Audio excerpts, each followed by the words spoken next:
দেখুন, আজকের প্রতিযোগিতামূলক বিশ্বে একটা ভুল ধারণা প্রচলিত আছে যে ইউপিএসসি বা ডব্লিউবিসিএস এর মতো কঠিন পরীক্ষায় সফল হতে গেলে ইংরেজি মাধ্যম, বড় বড় শহরের যে ইংরেজি মাধ্যম স্কুলগুলো আছে সেখানকার সুযোগ সুবিধা একান্ত প্রয়োজন। কিন্তু গত কয়েক বছর ফলাফল বলছে অন্য কথা। আজ আমরা আলোচনা করব কেন বাংলা মাধ্যমের ছাত্রছাত্রীরা তাদের দীর্ঘদিনের পড়াশোনার অভ্যেস এবং যে সাংস্কৃতিক শৃঙ্খলা তাদের আছে তাকে কাজে লাগিয়ে প্রশাসনিক পরীক্ষায় শীর্ষস্থান দখল করছে। দেখুন, বাংলা মাধ্যমের একটা মানসিক সম্পদ আছে, সেটা হচ্ছে চিরাচরিত পড়াশোনা। সেখানে কি হচ্ছে যে মেইনস যে ইউপিএসসির পরীক্ষা তার মধ্যে একটা লুকানো অস্ত্র আছে। এখানে কি হয়, দীর্ঘ প্রবন্ধের একটা মানসিক স্ট্যামিনা আছে। ছোটবেলা থেকেই দীর্ঘ উত্তর এবং প্রবন্ধ লেখার যে অভ্যাস তৈরি হয়ে যায়, তা মেইনস পরীক্ষায় টানা 3 ঘন্টা উচ্চমানের উত্তর লেখার মানসিক ক্ষমতা বা মেন্টাল স্ট্যামিনা তৈরি করে। তো গভীরতা বনাম যে মুখস্থ বিদ্যার যুদ্ধ, অবজেক্টিভ টাইপ বা মাল্টিপল চয়েস প্রশ্নের পেছনে না ছুটে বিষয়ের গভীরে যাওয়ার যে প্রবণতা আঞ্চলিক পাঠ্যক্রমে থাকে, যেটা আমাদের আছে, তার ছাত্রছাত্রীদের মধ্যে একটা ক্রিটিক্যাল থিঙ্কিং বা সূক্ষ্ম বিচার বুদ্ধি তৈরি করে দেয়। তাছাড়া যে সাহিত্যের প্রভাব, জটিল বাংলা সাহিত্য পড়ার অভ্যাস আমাদের ভাষাগত অভিযোজন ক্ষমতা এবং দ্রুত বিশ্লেষণের গতি বাড়িয়ে দেয়। এভাবে ভেবেছেন কখনো? দেখুন, গভীরতাকে নিয়মতান্ত্রিক নিখুঁততার সাহায্যে রূপান্তর শুধুমাত্র জ্ঞান থাকলেই হবে না। ডব্লিউবিসিএস 2026-এর যে প্যাটার্ন, নতুন প্যাটার্ন অনুযায়ী সেই জ্ঞানকে তথ্যের কাঠামোয় সাজাতে হবে। তাহলে কি করতে হবে? গল্প থেমে একটা কাঠামো তৈরি করতে হবে। বাংলা মাধ্যমের ছাত্রছাত্রীদের বর্ণনামূলক দক্ষতা বেশি, কিন্তু পরীক্ষায় নম্বর পেতে গেলে সেই বর্ণনার ভেতরে ডেটা, চার্ট, ম্যাপ অন্তর্ভুক্ত করতে হবে। বুলেট পয়েন্টের জাদুকে কাজে লাগাতে হবে। বিশাল বর্ণনাকে ছোট ছোট হাই ইম্প্যাক্ট বুলেট পয়েন্টে ভেঙে ফেলার মানসিক প্রস্তুতি নিতে হবে। এটি পরীক্ষকের কাছে কিন্তু আপনার উত্তরকে স্বচ্ছ করে তোলে। ছোট ছোট বুলেট পয়েন্ট দিয়ে লেখার অভ্যাস তৈরি করা।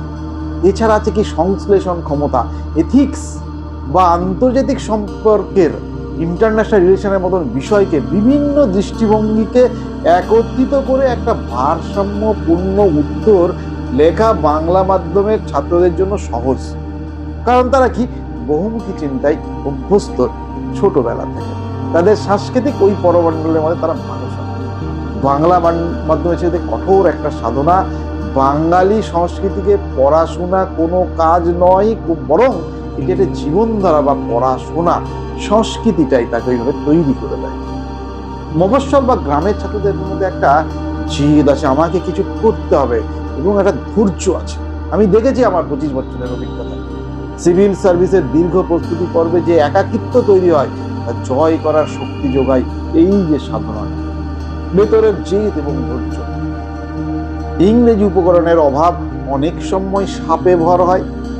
তৈরি নোটের উপর নির্ভর না করে ছাত্রছাত্রীরা যখন নিজে পড়ে, মৌলিক নোট তৈরি করে, তখন সেই উত্তরগুলো পরীক্ষকের কাছে অন্যদের থেকে আলাদা এবং সতেজ মনে হয়।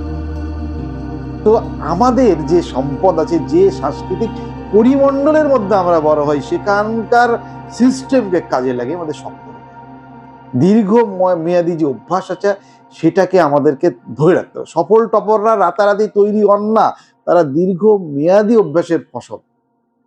দেখুন, শেষ মুহূর্তে মুখস্থ করাচ্ছে, প্রতিদিন যদি অল্প অল্প করে এগোনোর যে সংস্কৃতি আমাদের আছে, তা মানসিক ক্লান্তি বা বার্ন আউটকে রোধ করে দেয়।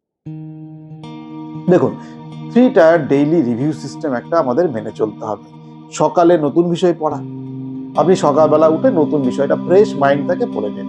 বিকালবেলা সেই বিষয়ের উপর নোট তৈরি করুন। এবার একবার পড়া হয়েছে, বুলেট পয়েন্ট দিয়ে নোট তৈরি করুন। আর রাতে ঘুমানোর আগে সারাদিনের পড়ার একবার পুনরাবৃত্তি বা রিভিশন করে নিন। স্টাডি সার্কেল তৈরি করতে হবে। পশ্চিমবঙ্গের পাড়ায় বা লাইব্রেরিতে যে আড্ডার সংস্কৃতি আছে তাকে বৌদ্ধিক বিতর্কে রূপান্তরিত করা, একটা গ্রুপ বানিয়ে যদি ফেলা যায় তাদের মধ্যে নিরন্তর আলোচনা, এটি মানসিক চাপ কমায় এবং নতুন তথ্য জানতে সাহায্য করে। আড্ডাকে পড়াশোনার আড্ডায় রূপান্তরিত। এছাড়া 2026-এর প্রস্তুতি আপনার ভাষাগত পটভূমি আপনার দুর্বলতা নয়, বরং আপনার পরিচয়। কি করবেন? বাংলা মাধ্যমের শক্তির সঙ্গে আধুনিক অনলাইন যে রিসোর্স এবং ইংরেজি ভাষায় সাবলীল হওয়ার প্রচেষ্টাকে যুক্ত করতে হবে। ইংরেজি ভাষাটা একটু শিখে নিতে হবে, সাবলীল হতে হবে। ইন্টারভিউ বা ব্যক্তিত্ব পরীক্ষায় আপনার বাংলা মাধ্যমের ব্যাকগ্রাউন্ড প্রমাণ করে যে আপনি মাটির কাছাকাছি থাকা একজন মানুষ। ইন্টারভিউ আপনাকে গ্রাউন্ড লেভেলে একটা শক্তি যোগাবে। বোর্ড মেম্বাররা এমন প্রার্থী খোঁজেন যারা তৃণমূল স্তরের সমস্যা বোঝেন। আপনার আঞ্চলিক জ্ঞান এবং ভাষাগত দখল সেই সংযোগ স্থাপনে কিন্তু সাহায্য করে। মনে রাখতে হবে সবটাই আমাদের দুর্বলতা নয়। তো আমাদের মধ্যে যে সম্পদ আছে, যে সাংস্কৃতিক পরিমণ্ডল আছে, তাকে বজায় রেখে সেখান থেকে আমাদের প্রযুক্তির সঙ্গে ইংরেজি ভাষার যুক্ত করে আমাদের প্রস্তুতি নিতে হবে। তো বন্ধুরা, এইভাবে যদি আমরা প্রস্তুতি নিতে পারি, বাংলা মাধ্যম থেকেও কিন্তু ইউপিএসসি আমরা ক্র্যাক করতে পারি। আপনাদের প্রত্যেককে শুভেচ্ছা থাকলো। পরবর্তীতে কি ধরনের ভিডিও চান বা কি ধরনের আলোচনা করলে আপনাদের কাজে লাগবে জানাবেন কমেন্ট সেকশনে। আমি অবশ্যই আমার সাধ্য মতো চেষ্টা করব। ধন্যবাদ সবাই।